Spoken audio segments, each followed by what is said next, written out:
Welcome to the Banker Lamp. Please enjoy the video.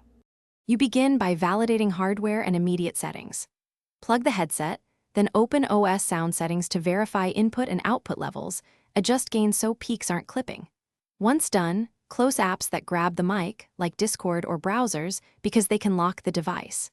Make sure Warzone's in-game chat mode is set to the type you want, party chat versus game chat, and that input device matches your headset.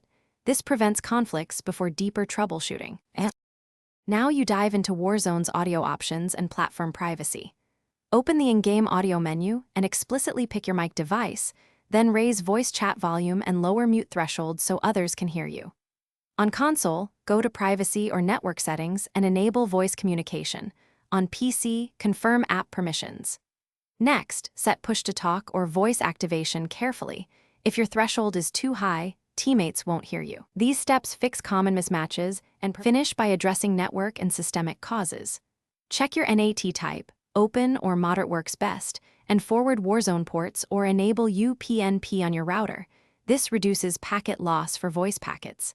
Then restart the game, your platform, and the router to clear stale socket locks. Join a private lobby to confirm functionality. If voice still fails, reinstall audio drivers or reset network settings. That often resolves driver or corrupted configuration issues. Try one major change at a time and retest after each. Thanks for watching. If this was helpful, leave a like and consider subscribing. See you next time.